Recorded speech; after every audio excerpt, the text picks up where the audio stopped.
प्यारे प्यारे दोस्तों, नमस्कार। स्वागत है आप सभी का मेरे YouTube चैनल में। और आज हम लोग NCERT क्लास 11 चैप्टर 4 को देखेंगे। और आज के हमारे चैप्टर का नेम है संस्कृति तथा सामाजिकरण। ये समाजशास्त्र है, यानी कि सोशियोलॉजी। चलिए इसके परिचय को देख लेते हैं। समाज की तरह संस्कृति शब्द को भी बार बार तथा कभी कभी और स्पष्ट ढंग से प्रयोग किया जाता है। इस अध्याय में इसे स्पष्ट रूप से परिभाषित करने तथा इसके विभिन्न पक्षों का मूल्यांकन करने का प्रयास किया गया है।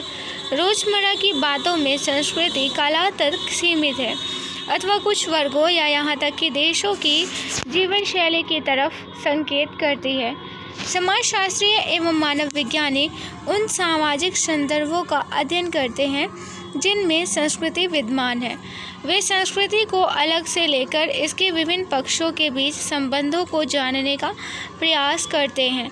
जिस प्रकार से आपको अनजानी जगह या प्रदेश का पता लगाने के लिए एक मानचित्र की आवश्यकता होती है, उसी तरह से समाज में व्यवहार करने के लिए आपको संस्कृति की आवश्यकता होती है। संस्कृति एक सामान्य समझ है जिसको समाज में अन्य व्यक्तियों के साथ सामाजिक अंतःक्रिया के संबंध में के माध्यम से सीखा तथा विकसित किया जाता है। किसी भी समूह की आपसी सामान्य समझ इसे अन्य से अलग करती है तथा इसे एक पहचान प्रदान करती है। लेकिन संस्कृति कभी भी परिष्कृत उत्पाद नहीं होती। ये सदा परिवर्तनशील तथा विकसित होती रहती है।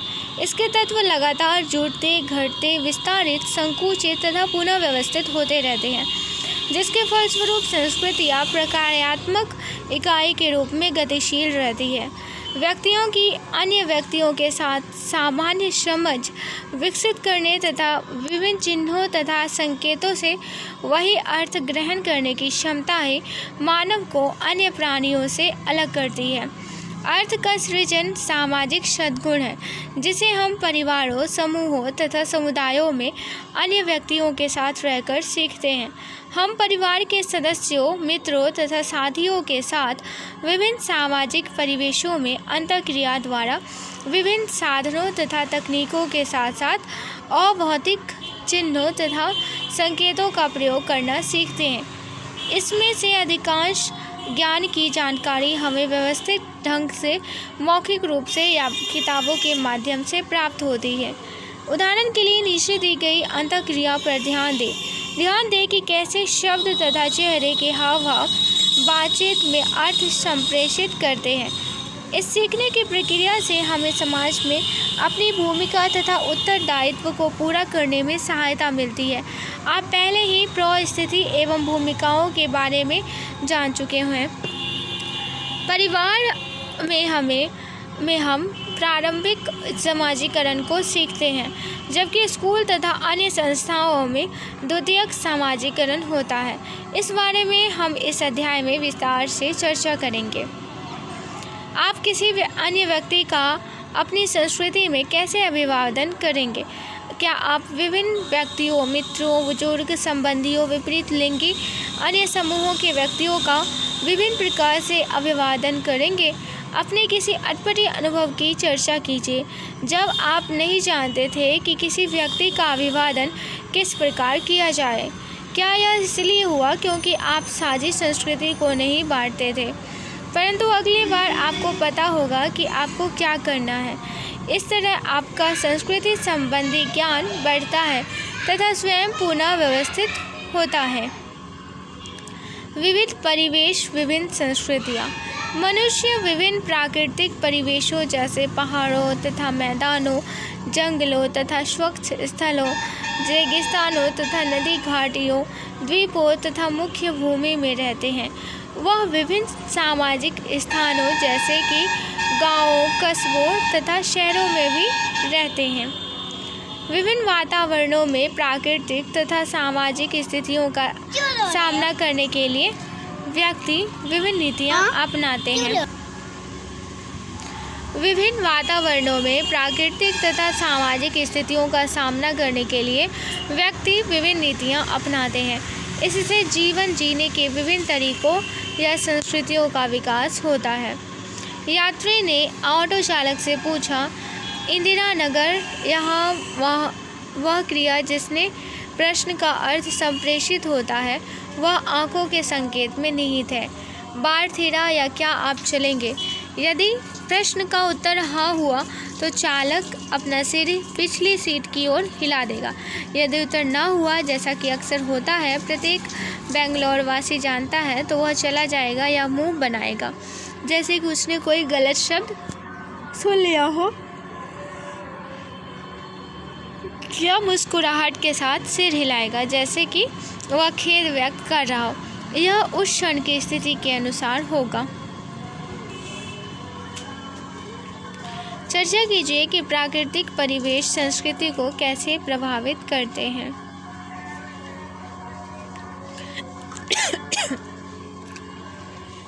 भारत में तमिलनाडु तथा केरल के समुद्री किनारे के साथ साथ अंडमान तथा निकोबार द्वीप समूह के कुछ भागों को प्रभावित करने वाले 26 दिसंबर 2004 को आए सुनामी के विध्वंस के दौरान अपनाई गई सुरक्षा की तकनीकों में विषमताएं इसका प्रमाण थी। मुख्य भूमि तथा द्वीपों के लोग अपेक्षाकृत आधुनिक जीवन शैली अपना रहे हैं। इन द्वीपों के मछुआरे तथा सेवा कार्मिक सचेत नहीं थे तथा उन्होंने अत्यधिक विध्वंस को सहन किया है और इसमें अनेक लोगों ने जानें गंवाई। दूसरी ओर द्वीपों में रहने वाले आदिम जनजातियों ने, जैसे कि ओंगे, जारवा, ग्रेट अंडमानी और शोपेन, जिनकी आधुनिक विज्ञान तथा तकनीक तक पहुंच नहीं है, अपनी अनुभवी जानकारी के अनुसार के आधार पर आपदा का पूर्वानुमान लगा लिया तथा ऊंचाई वाले स्थानों पर जाकर अपना बचाव कर लिया। इससे पता चलता है कि आधुनिक विज्ञान तथा तकनीक तक पहुंच होने से आधुनिक संस्कृति द्वीपों में रहने वाली जनजातियों की संस्कृति से बेहतर नहीं हो जाती, अतः संस्कृतियों को श्रेणीबद्ध नहीं किया जा सकता,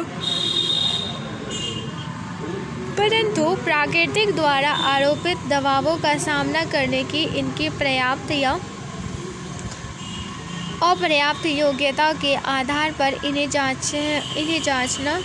जांचा जरूर जा सकता है। अपने क्षेत्र के अतिरिक्त कम से कम किसी एक क्षेत्र के बारे में पता लगाएं कि प्राकृतिक वातावरण खाने पीने की आदतों, निवास के प्रतिमान, कपड़ों तथा देवी देवताओं की पूजा करने के तरीकों को कैसे प्रभावित करता है।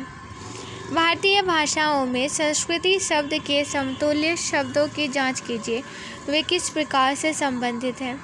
संस्कृति की परिभाषा। सामान्यतः संस्कृति शब्द का प्रयोग शास्त्रीय संगीत, नृत्य तथा चित्रकला में परिष्कृत रुचि का ज्ञान प्राप्त करने के संदर्भ में किया जाता है।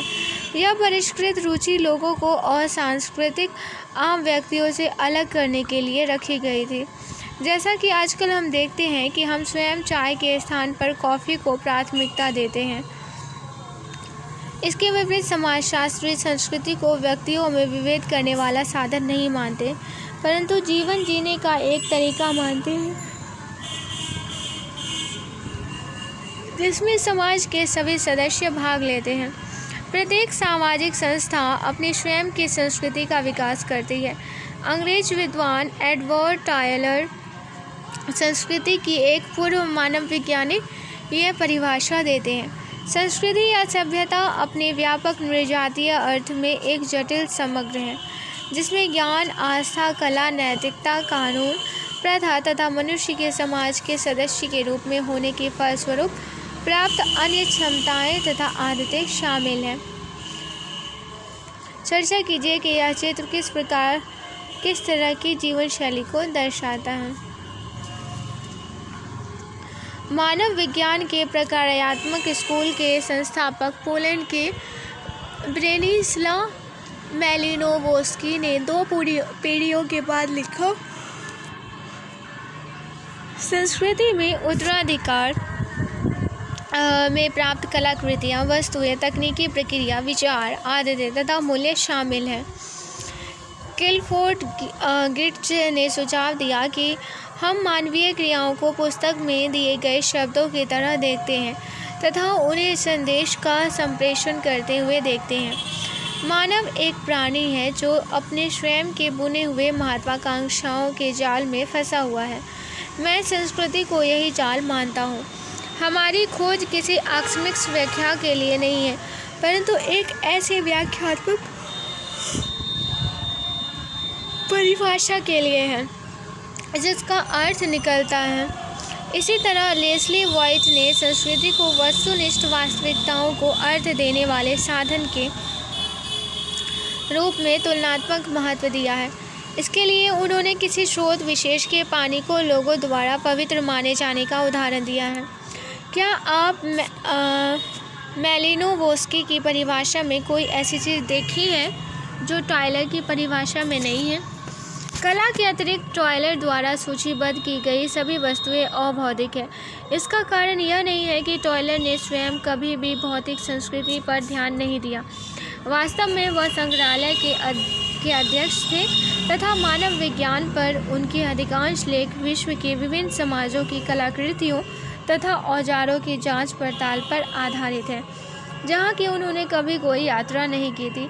अब हम संस्कृति के बारे में उनकी परिभाषा को उसके अति सूक्ष्म तथा अमूर्त आयामों पर आधारित एक प्रयास के रूप में देख सकते हैं, ताकि उनके अध्ययन में शामिल समाजों के बारे में व्यापक समझ प्राप्त की जा सके।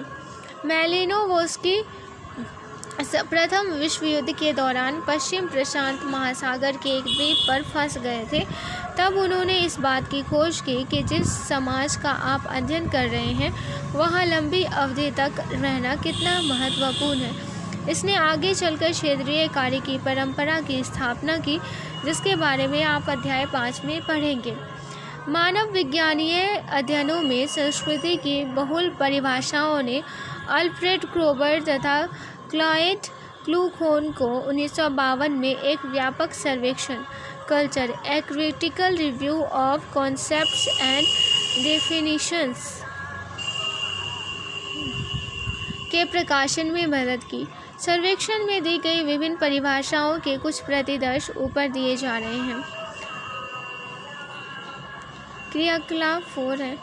यहाँ पे संस्कृति को देख लीजिए। सोचने, अनुभव करने तथा विश्वास करने का एक तरीका, लोगों के जीने का एक संपूर्ण तरीका, व्यवहार का सारांश है, सीखा हुआ व्यवहार है, सीखी हुई चीज़ों का एक भंडार है, सामाजिक धरोहर है जो कि व्यक्ति अपने समूह से प्राप्त करता है, बार बार घट रही समस्याओं के लिए मानकीकृत दिशाओं का एक समुच्चय है, व्यवहार के मानकीय नियमितीकरण हेतु एक साधन है। इन परिभाषाओं की तुलना करें ताकि आप इनमें से या इनके एक मिश्रण सबसे संतोषजनक परिभाषा का पता लगा सकें। ऐसा करने के लिए आप संस्कृति शब्द के परिचित प्रयोगों की सूची 18वीं शताब्दी में लखनऊ की संस्कृति, अतिथि सत्कार की संस्कृति या सामान्यतः प्रयुक्त शब्द पाश्चात्य संस्कृति बना सकते हैं। इन परिभाषाओं से कौन सी परिभाषाएं इन प्रत्येक परिचित प्रयोगों के अर्थ को सबसे अच्छी तरह संप्रेषित करती हैं? इन परिभाषाओं की तुलना यह देखने के लिए करें कि इनमें से कौन सी परिभाषा या परिभाषाओं का समुच्चय आपको सबसे ज़्यादा संतोषजनक लगता है। आप शायद सबसे पहले बार बार प्रयुक्त शब्द, तरीका, सीखना तथा व्यवहार को पाएंगे। हालांकि यदि आप यहाँ ध्यान से देखेंगे कि प्रत्येक शब्द का प्रयोग कैसे किया जाता है तो अर्थों के बदलाव को पाएंगे। पहली परिभाषा मानसिक तरीकों की बात करती है, जबकि दूसरी जीवन के संपूर्ण तरीके की बात करती है। अंग और चौ परिभाषाओं में संस्कृति के उस पक्ष पर बल दिया गया है जो समूहों में तथा पीढ़ियों में आपस में बांटी जाती है तथा हस्तांतरित होती रहती है। अंतिम दो परिभाषाओं में पहली बार संस्कृति को व्यवहार निर्देशित करने के साधन के रूप में दर्शाया गया है। संस्कृति शब्द वाले उन वाक्यों की सूची बनाएं जो आपने सुने हो। अपने मित्रों तथा परिवार से संस्कृति का अर्थ पूछिए। संस्कृतियों के बीच अंतर के लिए उनके मानदंड क्या हैं? संस्कृति के आयाम। संस्कृति के 3 आयाम प्रचलित हैं। संज्ञानात्मक, इसका संदर्भ हमारे द्वारा देखे या सुने गए व्यवहार में लाकर उसे अर्थ प्रदान करने की प्रक्रिया के सीखने से है। अपने मोबाइल फ़ोन की घंटी को पहचानना, किसी नेता के कार्टून की पहचान करना मानकीय है। इसका संबंध आचरण के नियमों से है। अन्य व्यक्तियों के पत्रों को न खोलना, निधन पर अनुष्ठानों का निष्पादन। भौतिक, इनमें भौतिक साधनों के प्रयोग से संभव कोई भी क्रियाकलाप शामिल है। भौतिक पदार्थों में उपकरण या यंत्र भी शामिल है। उदाहरणार्थ, इनमें इंटरनेट, चैटिंग, ज़मीन पर कॉलम बनाने के लिए चावल के आटे का उपयोग शामिल है। आपको ऐसा लग सकता है कि भौतिक संस्कृति विशेष रूप में कला के बारे में हमारी समझ संज्ञानात्मक तथा मानकीय क्षेत्रों में जानकारी प्राप्त किए बिना अधूरी है। यह सही है कि सामाजिक प्रक्रिया के बारे में हमारी विकासशील समझ इन सभी क्षेत्रों की जानकारी से बनेगी, परंतु हम पाएंगे कि एक समुदाय में जहाँ कुछ लोगों को साक्षरता की संज्ञानात्मक निपुणता प्राप्त है, वहाँ वास्तव में निजी पत्र अन्य व्यक्तियों द्वारा पढ़ा जाना एक नियम सा बन गया है।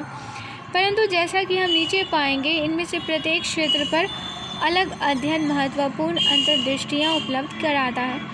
संस्कृति के संज्ञानात्मक पक्ष, किसी भी व्यक्ति द्वारा अपनी संस्कृति के संज्ञानात्मक पक्ष की पहचान इसी संस्कृति के भौतिक पक्ष, जो कि वास्तविक या दिखाई देने वाले या सुनाई देने वाले, तथा इसके मानकीय पक्ष, जो कि सुस्पष्ट दिए गए हैं, की पहचान करने की तुलना में कठिन होता है। संज्ञान का संबंध समझ से है।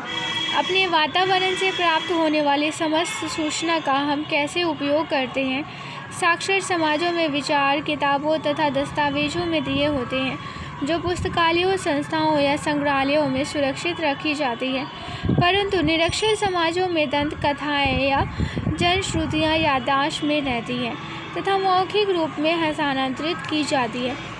वहाँ मौखिक परंपराओं के विशेषज्ञ होते हैं, जिन्हें अनुष्ठानों या उत्सवों के अवसरों पर यह सब सुनाने तथा याद करने का प्रशिक्षण दिया जाता है। आइए विचार करें कि लेखन कैसे कला के उत्पादन तथा उपभोग को प्रभावित कर सकता है। वाल्टर ओंग ने अपनी प्रभावी पुस्तक ओरेलिटी एंड लिटरेसी में 1971 में हुए एक अध्ययन के बारे में बताया है, जो यह बताता है कि लगभग 3000 विद्वान भाषाओं में केवल 78 में साहित्य उपलब्ध है। ओंग सुझाव देते हैं कि अलिखित सामग्री की कुछ निश्चित विशेषताएं होती हैं। इसे याद रखने हेतु आसान बनाने के लिए इनमें शब्दों को बार बार दोहराया जाता है। किसी भी अनजानी संस्कृति के लिखित विवरण के पाठकों की तुलना में मौखिक क्रिया को श्रोता आसानी से ग्रहण करता तथा समझता है। मूल पाठ को जब लिखा जाता है तो वह विस्तारित हो जाती है। ऐतिहासिक तौर पर हमारे जैसे समाजों में साक्षरता केवल अधिक सुविधा प्राप्त व्यक्तियों को ही उपलब्ध हुई है। समाजशास्त्रीय अध्ययनों का प्रायः इस बात की खोज से सरोकार रहा है कि जिन परिवारों में कोई भी व्यक्ति कभी स्कूल नहीं गया हो, उनके जीवन के लिए साक्षरता को कैसे प्रासंगिक बनाया जाए। इससे अप्रत्याशित उत्तर भी प्राप्त हो सकते हैं। जैसा कि एक सब्जी विक्रेता पूछता है कि उसको वर्ण अक्षर जानने की क्या आवश्यकता है, जबकि वह दिमाग से गणना कर सकता है कि उसके ग्राहक को उसे क्या देना है। समकालीन विश्व हमें अत्यधिक रूप से लिखित श्रव्य एवं दृश्य रिकॉर्ड पर विश्वास करने की छूट देता है। तथापि भारतीय शास्त्रीय संगीत के विद्यार्थियों को अभी भी उनके द्वारा प्राप्त ज्ञान को याद रखने के लिए कहा जाता है और इसे लिखने के लिए हतोत्साहित किया जाता है। हमें अभी भी इलेक्ट्रॉनिक साधनों, बहुविध माध्यमों, मोबाइल तथा इंटरनेट के प्रभावों की पूरी जानकारी नहीं है। क्या आप सोचते हैं कि ये नई प्रणालियाँ हमारी एकाग्रता की अवधि तथा संज्ञानात्मक संस्कृति पर प्रभाव डालती है? संस्कृति के मानकीय पक्ष। मानकीय पक्ष में लोक रीतियाँ, लोकाचार, प्रथाएं, परिपाटियाँ तथा कानून शामिल हैं। यह मूल्य या नियम ही हैं जो विभिन्न संदर्भों में सामाजिक व्यवहार को दिशा निर्देश देते हैं। सामाजिकरण के परिणाम स्वरूप हम प्रायः सामाजिक मानकों का अनुसरण करते हैं, क्योंकि हम वैसा करने के आदी होते हैं। सभी सामाजिक मानकों के साथ स्वीकृतियाँ होती है जो कि अनुरूपता को बढ़ावा देती है। सामाजिक नियंत्रण के बारे में हम पहले ही स्लाइडों में चर्चा कर चुके हैं। मानदंड और स्पष्ट नियम है जबकि कानून स्पष्ट नियम है। फ्रेंच समाजशास्त्री पियरे बोर्डियो ने हमें याद दिलाया है कि जब हम किसी अन्य संस्कृति के मानकों को जानने का प्रयास करते हैं तो हमें याद रखना चाहिए कि उनमें कुछ अस्पष्ट आपसी समझ होती है। उदाहरण के लिए, यदि कोई व्यक्ति उसे दी गई किसी चीज़ के लिए आभार व्यक्त करना चाहता है तो उसे उसी तत्परता से वापसी उपहार नहीं देना चाहिए, अन्यथा ऐसा दिखाई देगा कि वह मित्रवत व्यवहार के स्थान पर अपना ऋण अदा कर रहा है। कानून सरकार द्वारा नियम या सिद्धांत के रूप में परिभाषित औपचारिक स्वीकृति है जिसका पालन नागरिकों को अवश्य करना चाहिए। कानून स्पष्ट होते हैं, ये पूरे समाज पर लागू होते हैं तथा कानूनों का उल्लंघन करने पर जुर्माना तथा सजा हो सकती है। यदि आपके घर में बच्चों को सूर्यास्त के बाद घर से बाहर रहने की अनुमति नहीं है तो यह एक मानक है। यह केवल आपके परिवार के लिए है तथा सभी परिवारों पर लागू नहीं हो सकता। हालांकि यदि आपको किसी दूसरे के घर से सोने की चेन चुराते हुए पकड़ा जाए तो आपने सार्वभौमिक रूप से स्वीकृत निजी संपत्ति के कानूनों का उल्लंघन किया है तथा इसके लिए आपको जांच के बाद सजा के रूप में जेल भेजा जा सकता है। कानून जो राज्य की सत्ता से बनते हैं वे स्वीकार्य व्यवहार की सबसे अधिक औपचारिक परिभाषा है। जहां विभिन्न स्कूल विद्यार्थियों के लिए विभिन्न मानक बनाते हैं, वही कानून उन सभी पर लागू होता है जो राज्य की सत्ता को स्वीकार करते हैं। कानून के विपरीत मानक परिस्थिति अनुसार बदल सकते हैं। समाज के प्रभुत्वशाली हिस्से प्रभुता वाले मानक लागू करते हैं। अक्सर ये मानक भेदभावपूर्ण होते हैं।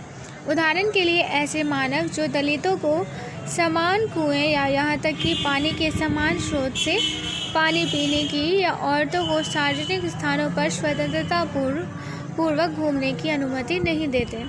संस्कृति के भौतिक पक्ष औजारों, तकनीकों, यंत्रों, भवनों तथा यातायात के साधनों के साथ साथ उत्पादन तथा संप्रेषण के उपकरणों से संदर्भित है।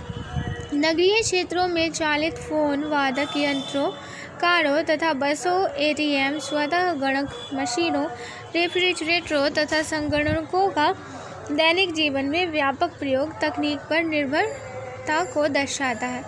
यहाँ तक कि ग्रामीण क्षेत्रों में ट्रांजिस्टर रेडियो का प्रयोग या उत्पादन बढ़ाने के लिए, सिंचाई के लिए, ज़मीन के नीचे से पानी ऊपर उठने के लिए इलेक्ट्रिक मोटर पंपों का प्रयोग तकनीकी उपकरणों को अपनाए जाने को दर्शाता है।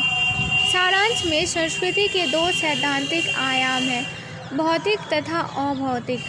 जहाँ संज्ञानात्मक तथा मानकीय पक्ष अभौतिक है, वहीं भौतिक आयाम उत्पादन बढ़ाने तथा जीवन स्तर को ऊपर उठाने के लिए महत्वपूर्ण है।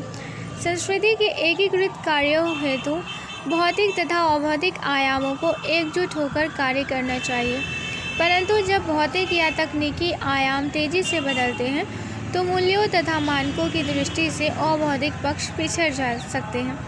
इससे संस्कृति के पिछड़ने की स्थिति उत्पन्न हो सकती है जब अभौतिक आयाम तकनीकी विकास के साथ तालमेल बैठाने में असक्षम हो।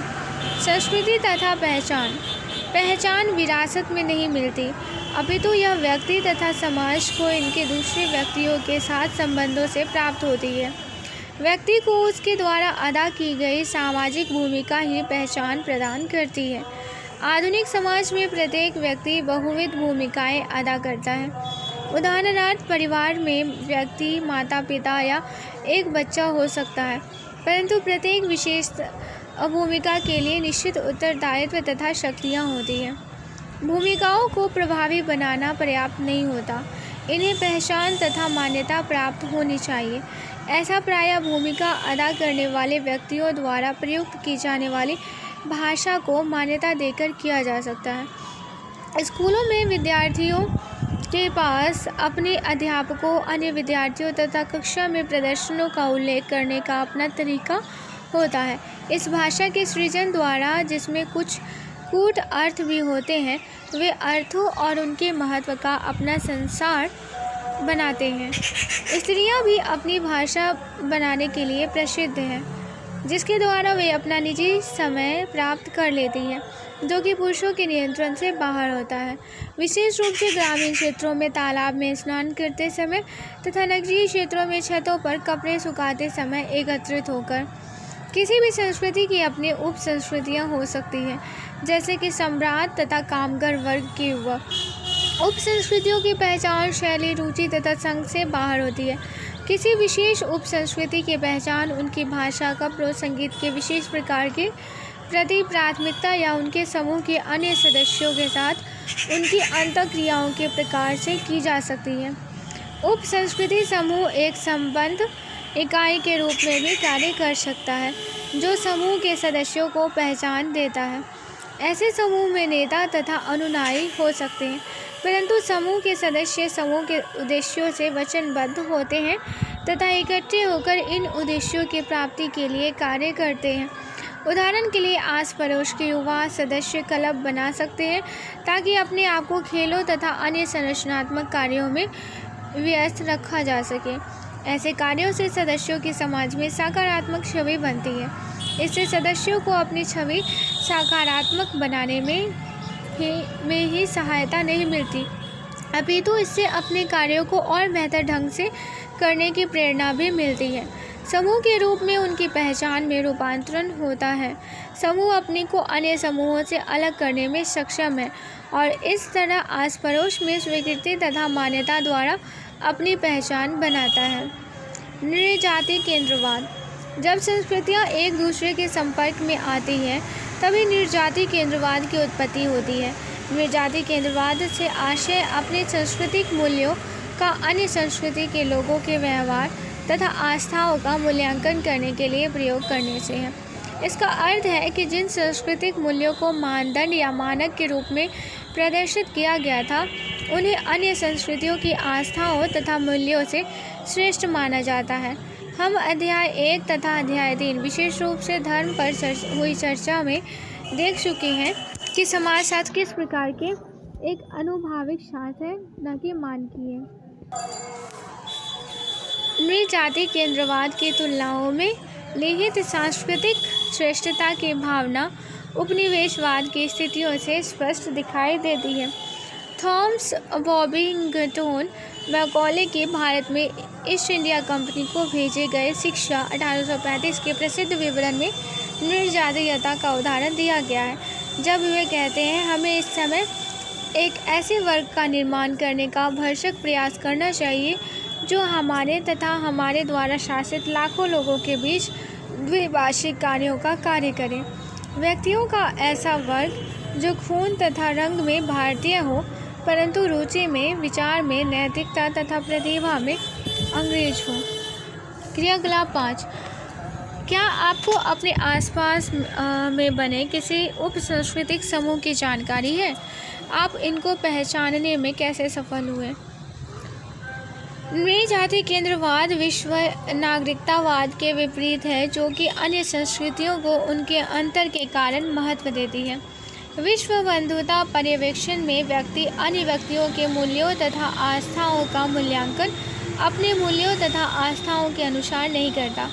यह विभिन्न सांस्कृतिक प्रवृत्तियों को मानता तथा इन्हें अपने अंदर समायोजित करता है तथा एक दूसरे की सांस्कृतिक समृद्धि को बनाने के लिए सांस्कृतिक विनिमय तथा लेन देन को बढ़ावा देता है। विदेशी शब्दों को लगातार अपनी शब्दावली में शामिल करके अंग्रेजी भाषा अंतर्राष्ट्रीय संप्रेषण का मुख्य साधन बनकर उभरी है। पुनः हिंदी फिल्मों के संगीत की लोकप्रियता को पाश्चात्य पॉप संगीत तथा साथ ही भारतीय लोकगीतों की विभिन्न परंपराओं तथा भंगड़ा और गजल जैसे अर्धशास्त्रीय संगीत से ली गई देन का परिणाम मान सकते हैं। एक आधुनिक समाज सांस्कृतिक विभिन्नता का प्रशंसक होता है तथा बाहर से पड़ने वाले सांस्कृतिक प्रभावों के लिए अपने दरवाजे बंद नहीं करता, परंतु ऐसे सभी प्रभावों को सदैव इस प्रकार शामिल किया जाता है कि ये देशीय संस्कृति के तत्वों के साथ मिल सके। विदेशी शब्दों को शामिल करने के बावजूद अंग्रेजी अलग भाषा नहीं बन पाई और न ही हिंदी फिल्मों के संगीत ने अन्य जगहों से उधार लेने के बावजूद अपना स्वरूप खोया। विविध शैलियों, रूपों, श्रव्यों तथा कलाकृतियों को शामिल करने से विश्वव्यापी संस्कृति को पहचान प्राप्त होती है।